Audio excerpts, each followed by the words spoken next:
যদি রাতের অন্ধকারে দিনে কোনো জায়গায় নির্জনে বসে আল্লাহকে বলে আমি ভুল করেছি, আমি অপরাধী, আস্তাগফিরুল্লাহ ওয়া আতুবু ইলাইহি, আমি আল্লাহর কাছে ক্ষমা ভিক্ষা চাই, তার কাছে ফিরে যেতে চাই, আস্তাগফিরুল্লাহ আল্লাযী লা ইলাহা ইল্লা হুয়াল হাইয়ুল কাইয়ুম ওয়া আতুবু ইলাইহি রাব্বিগফিরলি ওয়া তুব আলাইয়া ইন্নাকা আনতাত তাওয়াবুল গফুর, আল্লাহুম্মা আনতা রাব্বি লা ইলাহা ইল্লা আনতা খালাকতানি ওয়া আনা আবদুকা ওয়া আলা আহদিকা ওয়া আদিকা মাসতাতাতু আউযু বিকা মিন শাররি মা সানাতু আবু লাকা বিনিমাতিকা আলাইয়া আবু বিজামবি ফাগফিরলি ফাইন্নাহু লা ইয়াগফিরু যুনুবা ইল্লা আনতা। আল্লাহ এই পাপ তার ক্ষমা করে দিবেন ইনশাআল্লাহ। কেন? এই পাপ কার সাথে জড়িত? আল্লাহর সাথে জড়িত। আপনি দোকানে বসে আমার বদনাম করেছেন, মরা পর্যন্ত ক্ষমা চান, দেখি হয় নাকি? যদি আল্লাহ আপনাকে ক্ষমা করে দেন, আল্লাহ হবেন জালেম। আল্লাহ বলেছেন আমি জুলুম করি না, আমার উপরে জুলুম আমি হারাম করেছি, ইন্নী হারামতু যুলমা আলাইয়া, আমার উপরে জুলুম আমি হারাম করেছি। তুমি যার বদনাম করেছো সেখানে ক্ষমা নেওয়া, এখানে কেন? কথা স্পষ্ট হয়নি? জিন্দেগিতে মুখ খুলবেন না কারণ নামে। ছেলেগুলো ওখানে দৌড়াচ্ছে, আপনারা দেখলেন না? এই ছেলেরা, তোমাদের এখানে লোকজন নেই, তোমরা ওখানে দাঁড়িয়ে আছো কেন? জায়গা নাই নাকি? তোমাদের জন্যই তো আমি এসেছি। ভাইজান, আপনি ওখানে কেন দাঁড়িয়ে আছেন? আমি আপনার জন্য এসেছি। আমি এখানে কোনো স্বার্থ নিয়ে আসিনি, আমি নির্বাচন করি না এবং আমি কোনো তাফসির মাহফিল করি না। আমার কাছে কোনো উদ্দেশ্য নেই, শুধু উদ্দেশ্য আপনাকে একটু পরকালমুখী করা। আমি আপনার জন্য খাস করে এসেছি। আপনাকে আলোচনা ভারী লাগুক আর হালকা লাগুক, দয়া করে আপনি ধৈর্যের পরিচয় দিবেন। কিছুক্ষণ আপনি অপেক্ষা করবেন, আমি আপনার জন্য এসেছি। আপনারা মহিলারা, আপনারা আমার দিনী বোন, আমি আপনাকে যতই কঠিন করে বলি না কেন, আপনার আমি উপকারের জন্য এসেছি, আপনার আমি কল্যাণ কামনা করি।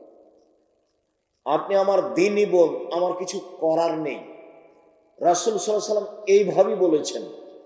তিনি বলছেন ইন্নাল মারাতা তুকবিলু ফি সূরাতি শায়তান ওয়া তুদবিরু ফি সূরাতি শায়তান, নিশ্চয় মহিলারা শয়তানের বেশ ধরে আসে, নিশ্চয় মহিলারা শয়তানের বেশ ধরে যায়। বলেন তো আমি কি করতে পারি? আল্লাহ রাসূল এইভাবেই বলছেন। এই ছেলে, তোমাদের কি কাজ এখানে? মুখে কথা বলবো না, চুপ। কোনো যদি কাজ করার লাগে চুপ থেকে করো। এখন তো মাঠ চলছে, কোনো কাজ দেখায় না আমাকে। সম্মানিত দিনী ভাই বোন, আমার দিনী বোনেরা, আমি কি করতে পারি? রাসূল সাল্লাল্লাহু আলাইহি ওয়াসাল্লাম এইভাবেই বলছেন। তিনি বলছেন মা তারাকতু বাদি ফিতনাতান আজরাল রিজাল মিনান নিসায়ে, আমার জীবন আমি ছাড়িনি কোনো বস্তু যেটা পুরুষের জন্য বিপজ্জনক হতে পারে নারীদের চেয়ে। পৃথিবীর মানুষ শুনে রেখো, আমি ছাড়িনি কোনো বস্তু পৃথিবীতে যেটা পুরুষের জন্য বেশি বিপজ্জনক হতে পারে নারীদের চেয়ে। পৃথিবীর মানুষ শুনে রেখো, নারী হচ্ছে তোমাদের জন্য সবচেয়ে বিপজ্জনক বস্তু। নারী হচ্ছে তোমাদের জন্য সবচেয়ে বিপজ্জনক বস্তু। এই মেয়ে, এই ফ্যাশন বোরকা পরেছ কেন? শরম পাও না? তোমার দিকে মানুষ দেখে, তোমার বাপ এটা দেখে না? আমি কি করতে পারি? রাসূল এভাবেই বলছেন। রাসূল সাল্লাল্লাহু আলাইহি ওয়াসাল্লাম বলছেন পৃথিবীর মানুষ ফাত্তাকুদ দুনিয়া ওয়াত্তাকুন নিসা, তোমরা মহিলা থেকে বেঁচে থাকো, দুনিয়া থেকে বেঁচে থাকো। পৃথিবীর মানুষ, তোমরা মহিলা থেকে বেঁচে থাকো, দুনিয়া থেকে বেঁচে থাকো। এই দুনিয়া হচ্ছে জড় বস্তু, অত্যাধুনিক যন্ত্র। যেভাবে বসে আছেন সেভাবে ছবি ধরে রাখছে। মহিলার গায়ে হাত লাগালে ওইভাবেই ছবি ধরে রাখছে মাটি। ভাবির সাথে এসেছো মোটর সাইকেলে, ওইভাবে মাটি ছবি ধরে রাখছে। পৃথিবী হচ্ছে সবচেয়ে অত্যাধুনিক যন্ত্র। বিচারের মাঠে সব সাক্ষী দিবে। সেদিন তুমি বেকায়দায় পড়ে যাবা। ভাবির সাথে এভাবে গল্প করো না, শালিকার সাথে এইভাবে কথা বলো না। পরকাল হবেই। আর এইভাবে দল সংগঠন করে, মারামারি করে, মানুষকে জেল হাজতে দিয়ে, মানুষকে অপমান করে, নির্যাতিত করে দুনিয়ায় সফলতা অর্জন করিও না। জুলুম করিও না, জুলুম করো না। মানুষকে অপমান করো না, মানুষকে হত্যা করো না, মানুষকে জেল হাজতে দিও না। নইলে তোমার অপমান ঘনিয়ে এসেছে, আসবেই।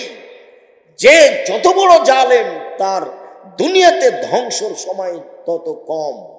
তোমাদের নেত্রীর সময় ছিল মাত্র 45 মিনিট,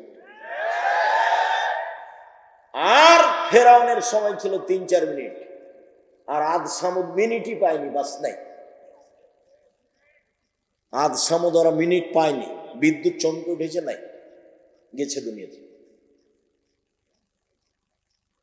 জুলুম করো না, এভাবে মানুষের বিরুদ্ধে যায়ও না, দল সংগঠন করে মানুষের বদনাম করো না, গীবাত করো না।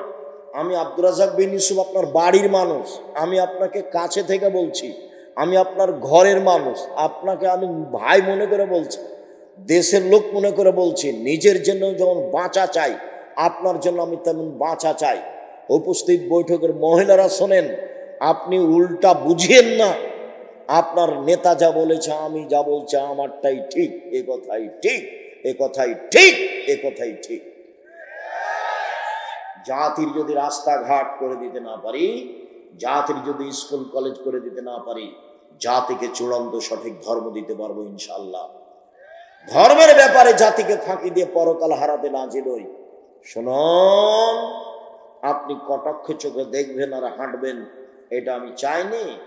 আপনি দিনী বোন যেভাবে বৈঠক করছেন, এই বৈঠক রাসূলের বৈঠক নয়। আপনি ভুল বুঝেছেন। কোরআন মাজিদের গায়ে যদি মিথ্যে কথা লেখা থাকে, 35 বছর থেকে দেখাচ্ছি, কতদিন থেকে? 90 সাল থেকে দেখাচ্ছি। কোরআনের গায়ে যদি পাতা পাতা মিথ্যা দোয়া লেখা থাকে, পরের পৃষ্ঠা আছে, এক পৃষ্ঠা একটা বাক্য রাসূলের নয়। 35 বছর থেকে বলছি, 90 সাল থেকে বলছি। কোন মায়ের বেটা প্রমাণ করতে পারে যেটা রাসূলের বাক্য? কোরআনের গায়ে যদি মানুষ মিথ্যা কথা লিখতে পারে, ধর্মের বহির্জগতে মানুষ মিথ্যা কথা বলবে? কোরআন মাজিদ খুলে মানুষ বলছে, দেখেন আল্লাহ বলছে মিলাদ করতে হবে। নবী মিলাদ করলেন না, সাহাবী করলেন না, তাবেঈ করলেন না, পৃথিবীর কোনো বড় বিদ্বান করলেন না। আর এখন মাওলানা সাহেব দেখাচ্ছে, এ দেখেন আল্লাহ বলছে মিলাদ করতে। দেশের 95% জন বক্তা মিথ্যুক, এ কথাই ঠিক। আপনি খালি বলেন না যে দেখেন আপনি আমার বক্তার মিথ্যা কথা দেখেন, তো খালি বলেন না সাহস করে, তারপর আমি দেখছি। দেশের 98% জন মুফাসসির মিথ্যুক, ধর্মের নামে মিথ্যা কথা বলছে। আপনি বই পড়েন না, আমি তো চেষ্টা চালাচ্ছি আপনার সাথে থাকার, প্রতিষ্ঠান দিয়ে, কলম দিয়ে, মিডিয়া দিয়ে সব সময় চাচ্ছি, মনে বড় সাধ, এই দেশের মাটিতে আমি উন্নত মানের প্রতিষ্ঠান গড়বো ইনশাআল্লাহ, যেখানে ছেলে মেয়ে বাংলা, ইংরেজি, আরবি উন্নত মানের শিক্ষা অর্জন করে জাতির অন্যায়ের বিরুদ্ধে লড়বে, মুখে কলমে মিডিয়ায় লড়বে ইনশাআল্লাহ। জীবন বাজি রেখে চেষ্টা চালিয়ে যাচ্ছি এবং তারা লড়ে যাচ্ছে। মুখে আছি, মিডিয়াতে আছি, কলমে আছি, দিন রাত আছি, কোন জায়গাতে জেনে শুনে সজ্ঞানে সরিষা সম পরিমাণ স্বার্থের আশ্রয় নিনি। উপরওয়ালা দেখছে, 90 সাল থেকে না আজ পর্যন্ত একটা বাক্য স্বার্থে বলিনি। কোন স্বার্থ নেই এখানে, স্বার্থ একটাই, আল্লাহকে সন্তুষ্ট করা, আপনাকে পরকালমুখী করা। যেহেতু মরতেই হবে এটা আপনি বুঝছেন, তারই মানে পরকালমুখী। কেন আপনি দোকানে বসে আড্ডা পিটা মানুষের বদনাম করেন? আপনি কি বুঝেন? আপনি কেন বললেন যে ওই চেয়ারম্যান খারাপ? মুখ খুললেন কেন? সাংবাদিক, তুমি কি বুঝো যত কথা লিখেছ তার জবাব কি হবে?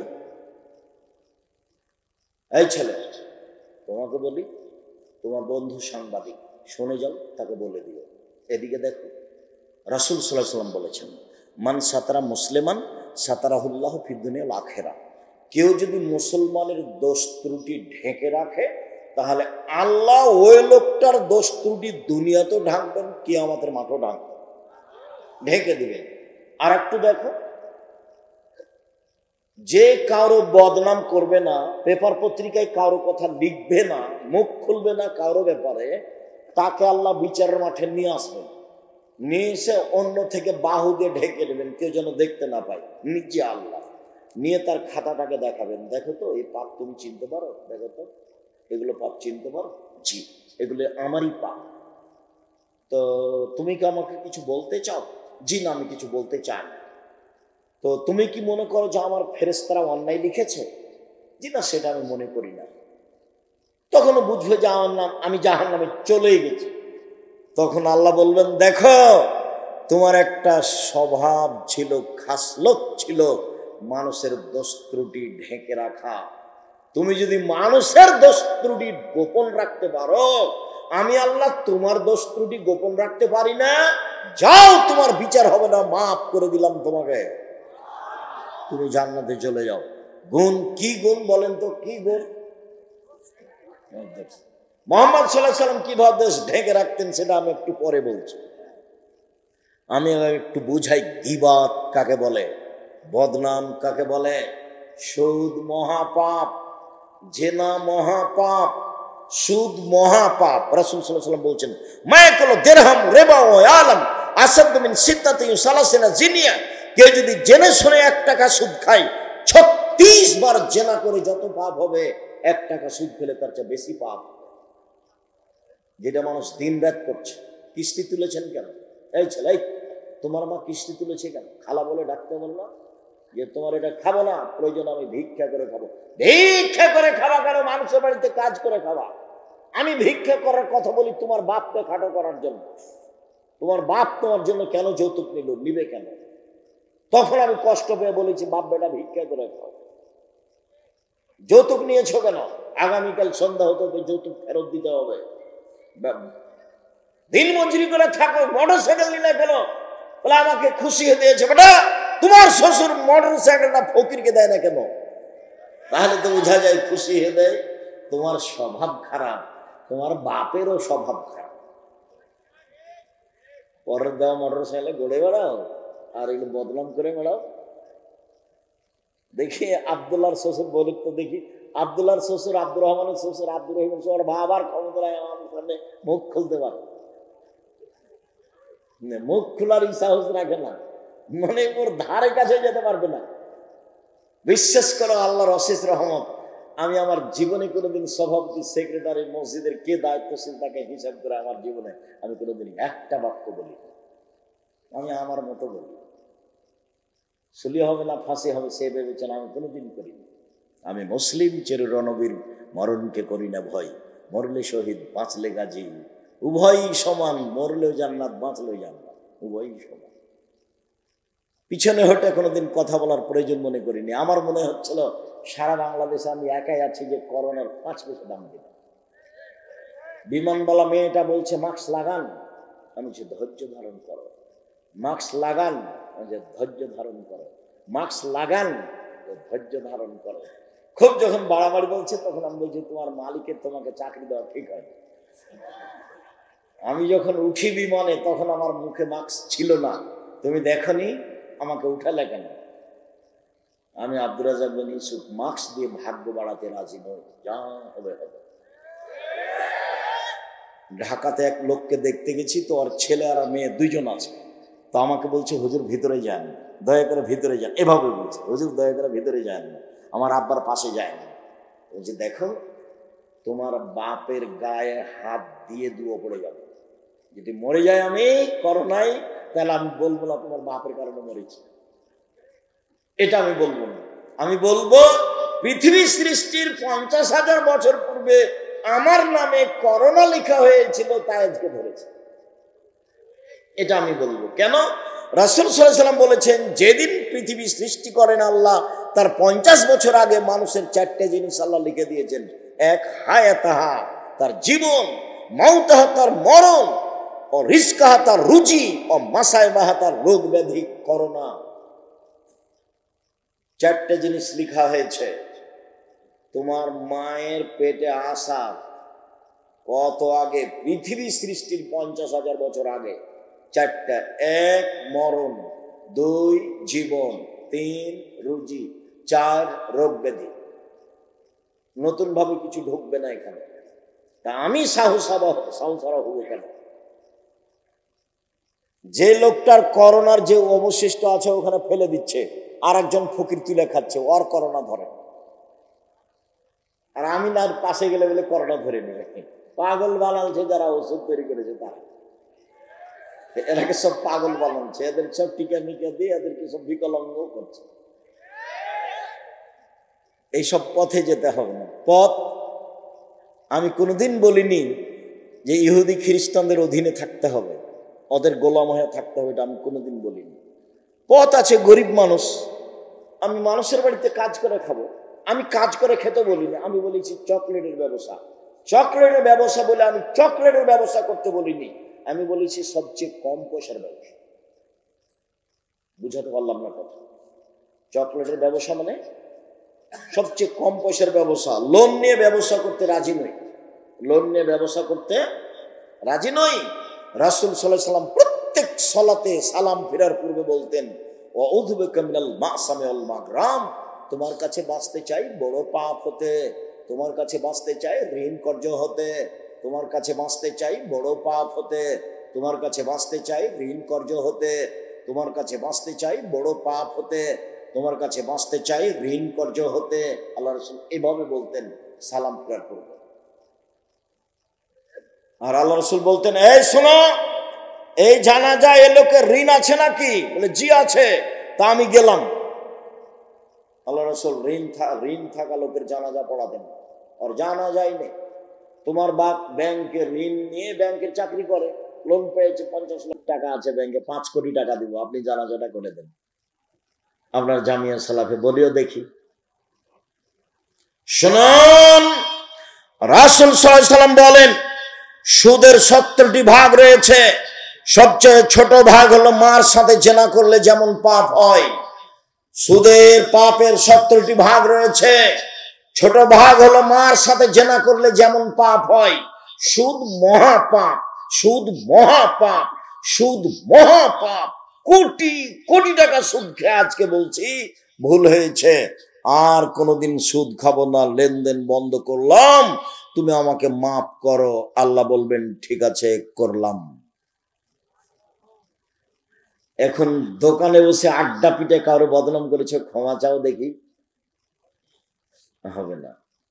আল্লাহ তো বলছেন হাদিসে কুদসি, মা দাওয়াতানি রাজাউতানি, আদমের ছেলে মেয়ে শোনো, তুমি যেভাবে ডাকো আমি সেভাবে থাকি, তুমি যেভাবে বলো আমি সেভাবে শুনি, তুমি যেভাবে ডাকো আমি সেভাবে শুনি, তুমি যেভাবে বলো আমি সেভাবে মানি।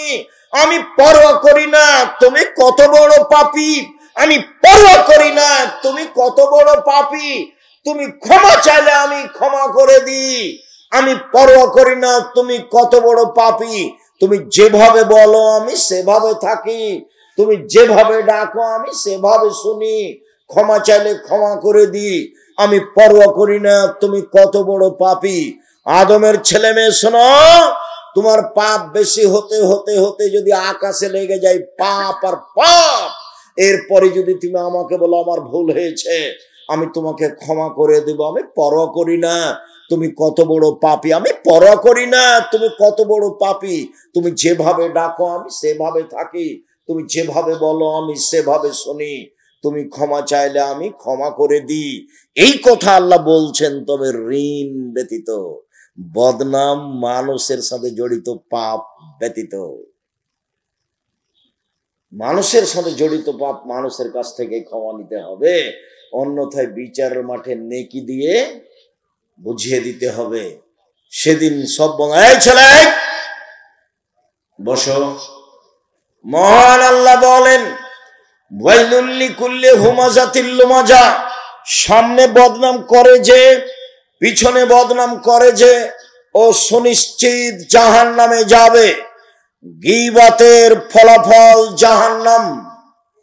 জুবাইর ইবনে মুতঈম রাদিয়াল্লাহু তাআলা আনহু বলেন রাসূল সাল্লাল্লাহু আলাইহি সাল্লাম বলেছেন, লা ইয়াদখুলুল জান্নাতা কাত্তাত ফিরাতিন নামাম, চগলখড়ি করে যে সে জাহান্নামে যাবে, বদনাম গীবত করে যে সে জাহান্নামে যাবে। রাসূল সাল্লাল্লাহু আলাইহি সাল্লাম বলেন, পৃথিবীর মানুষ শুনে রেখো, বদনাম মহাপাপ, গীবত মহাপাপ, বিচার মাঠে সবচেয়ে নিকৃষ্ট জঘন্য মানুষ হবে যে মানুষের বদনাম এখানে একটা বলে ওইখানে আর একটা বলে, এ হবে সবচেয়ে খারাপ মানুষ। রাসূল সাল্লাল্লাহু আলাইহি সাল্লাম বলেন, পৃথিবীর মানুষ শুনে রেখো, যারা মানুষের বদনাম গীবাত করে বিচারের মাঠে তাদের মুখে হবে দুইটা আগুনের জিহ্বা। মুখে দুইটা কি হবে? আগুনের জিহ্বা। অবাক অবস্থা। রাসূল সাল্লাল্লাহু আলাইহি সাল্লাম বলেন, পৃথিবীর মানুষ লা তুজুল মুসলিমিনা, মানুষের বদনাম গীবাত করে মানুষকে কষ্ট দিও না। ওয়ালা তুআইরুহুম, তোমরা তাদের নিন্দা করো না। ওয়ালা তাত্তাবি আওরাতিহিম, তোমরা কারো পিছে পড়ো না। ওমাই ইয়াত্তাবি আওরাত আখিহাল মুসলিম, কেউ যখন কারো বদনাম করে ইয়াত্তাবিউল্লাহ আওরাতাহু, তখন আল্লাহ তার বদনামের পিছনে লেগে যান। আর আল্লাহ যার বদনাম করেন তাকে আল্লাহ ধ্বংস করেই ছাড়েন।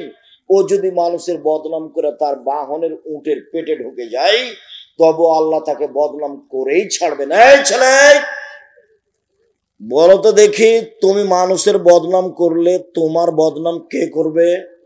আল্লাহ। মানুষের বদনাম করে যদি তুমি পাথরের মধ্যে ঢুকে যাও বা তোমার উটটার পেটের মধ্যে ঢুকে যাও, তবু তোমাকে আল্লাহ সেখানে অপমান করবে। এর নাম বদনাম, এর নাম গীবত।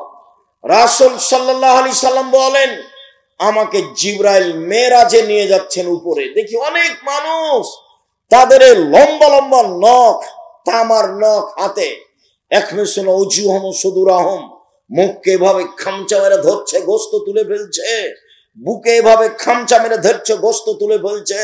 আমি বললাম, জিবরাইল মান হাওলা, এরা কারা? যারা নিজেদের নখ দিয়ে মুখ এবং বুকের গোস্ত তুলে ফেলছে, এরা কারা? তখন আল্লাহর জিবরাইল বলছেন, শুনেন, আল্লাযীনা ইয়াকাউনা ফি আরাজিন নাস, এরা হচ্ছে ওরা যারা মানুষের বদনাম গীবত করত। আপনি মহিলা মানুষ, এই মেয়ে চলে গেছো নাকি? গল্প করছো নাকি? মুখ বন্ধ করো। উপস্থিত বৈঠকের দিনই বল, আপনি মুখখান বন্ধ করেন। এই মেয়ে, কথা বলছো কেন? আপনি একটু মুখখান বন্ধ করেন। মহিলাদের স্বভাব, এক কেজি চাউল কর্জ নিতে গেছে, ধার নিতে গিয়ে বলছে, বুবু শুনেছো কি হয়েছে? বুবু শুনেছো কি? কি? একটু চাউলটা দাও বলছে। আরে বল না আগে কি হয়েছে। আগে বদনামটা শুনবে, তারপরে। মহিলা মানুষ বদনাম দিয়ে তার জীবন চলে, মানুষের গীবত দিয়ে তারা জীবন চলে। যে মহিলা আপনার বাড়িতে এসে কারোর বদনাম করতে চাচ্ছে, আপনি বলেন মুখখান বন্ধ করেন, আমি কারোর বদনাম, আপনাকে চাউলই দিব না, যান। আপনাকে ভালো লাগবে। ও কার বদনাম শুরু করেছে? যে আপনার শত্রু তার। ও কার বদনাম শুরু করেছে বলেন তো দেখি? যে আপনার শত্রু তার। তখন আপনাকে খুব ভালো লাগছে, ঠিকই বলেছেন, আসলেই খারাপ, ঠিকই বলেছেন, আসলেই খারাপ, ঠিকই বলেছেন, আসলেই খারাপ, মানুষই নয়, এই সেই। আপনাকে ভালো লাগছে, আর ওকে বলতে ভালো লাগছে কেন? ওই যে চাউল নিতে এসেছে, আটা নিতে এসেছে। দেখেন এবার অবস্থা কি। এর নাম হলো বদনাম। রাসূল সাল্লাল্লাহু আলাইহি সাল্লামকে বলা হলো, আল্লাহ রাসূল, বেশি বেশি মানুষের জাহান্নামে যায় কিভাবে? তখন আল্লাহ রাসূল বললেন, মুখ আর লজ্জা স্থান, এই দুটা জিনিস মানুষকে জাহান্নামে নিয়ে যায়। এক মুখ, আর দুই হলো লজ্জা স্থান। মুখে যদি মানুষে বদনাম করে তাহলে তার জান্নাতে যাওয়ার পথ নেই। একদা রাসূল সাল্লাল্লাহু আলাইহি সাল্লাম বলেন, সঙ্গী সাথী বলতে পারো মানুষকে পিছন দিক থেকে ধাক্কা মেরে জাহান্নামে নিক্ষেপ করে কি? সঙ্গী সাথী বলতে পারো মানুষকে পিছন দিক থেকে ধাক্কা মেরে জাহান্নামে নিক্ষেপ করে কি? সঙ্গী সাথী বলতে পারো মানুষকে পিছন দিক থেকে ধাক্কা মেরে জাহান্নামে নিক্ষেপ করে কি? এই কথা বলতে বলতেই আল্লাহ রাসূল নিজের জিহ্বাটা ধরে নিয়েছেন। এই জিহ্বা মানুষকে পিছন দিক থেকে কি করে? ধাক্কা মেরে জাহান্নামে নিক্ষেপ করে। মুখই খুলবেন না, কথাই নাই। আল্লাহ রাসূল বলেছেন, বাঁচার তিনটা পথ। এক, আলজেম বাইতাক, বাড়ির বাইরে যাবেন না, কাজ শেষ বাড়ি।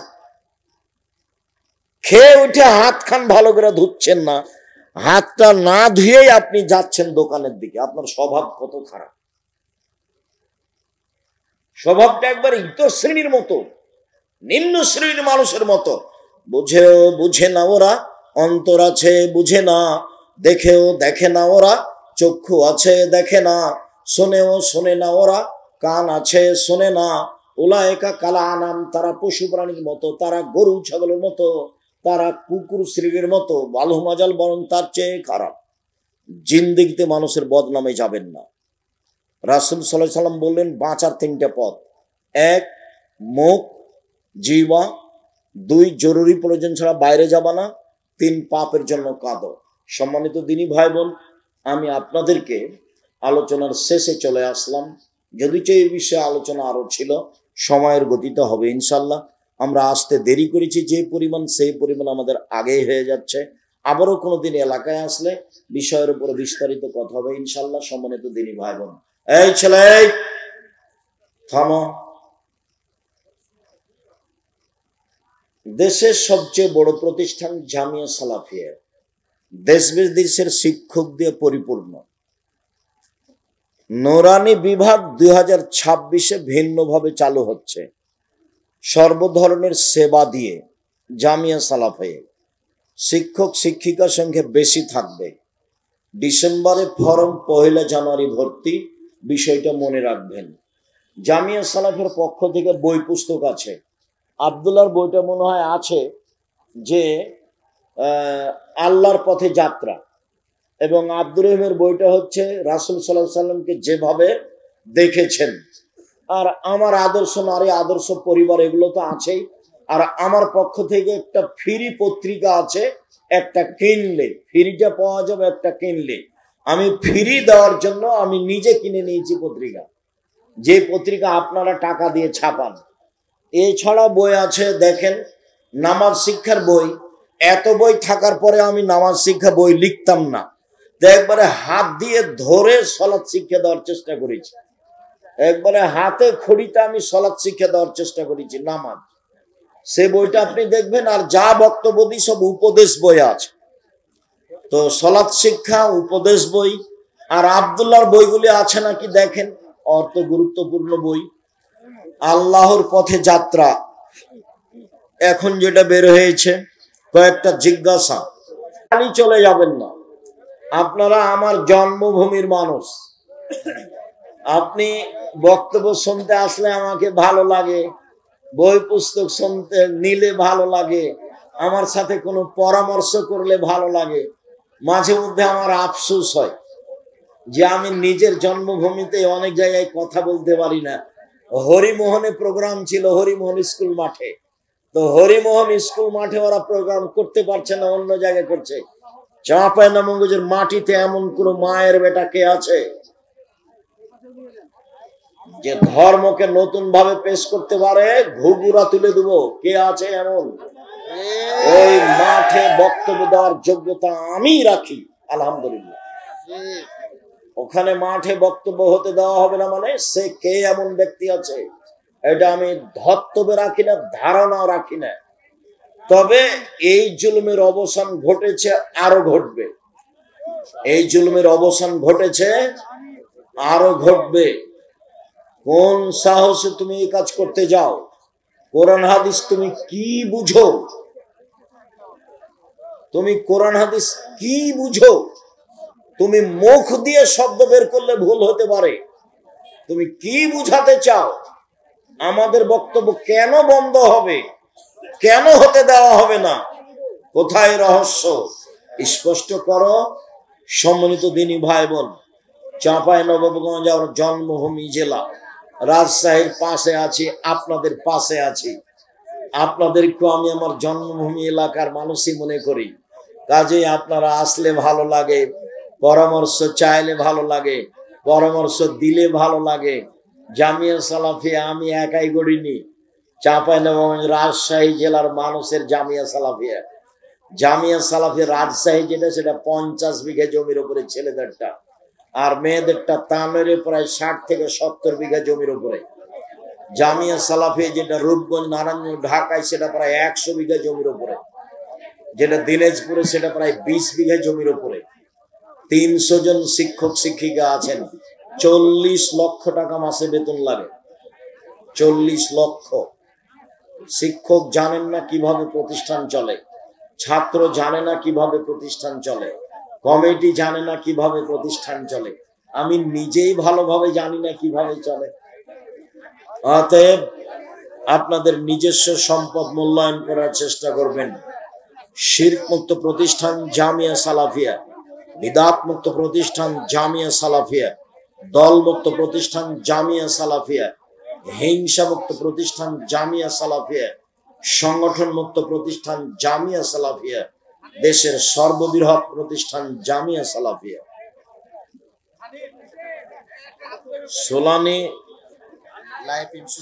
সোনালী লাইফ ইন্স্যুরেন্সের সুদ মুক্ত না সুদ যুক্ত।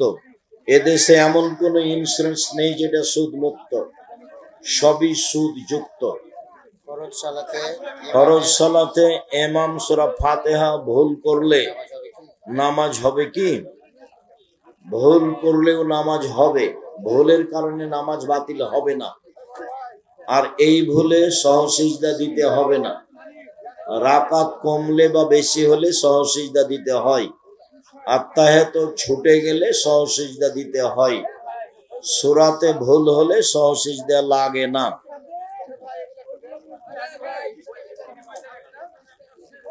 হুজুর, না বুঝে আমি আপনাকে গালি গালাজ করেছি, আমাকে ক্ষমা করবেন।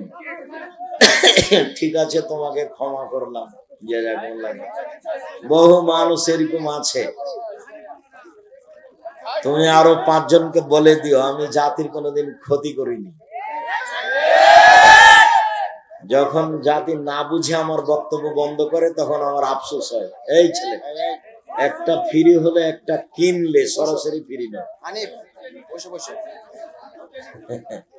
যেটাই কোনো একটা কিনলে একটা ফ্রি। ঠিক আছে, আমি ওগুলো নিজে কিনেছি ফ্রি দেওয়ার জন্য, কিন্তু মানুষ আগ্রহী হবে যা যা। যদিও আপনাদের টাকা দিই ওইসব পত্রিকা ছাপে না, আমি তো আর ব্যবসায়ী নই যে আমার কাছে কোটি টাকা আছে। 16,000 পত্রিকা বের হয়, তো 2-1 টাকা নয়।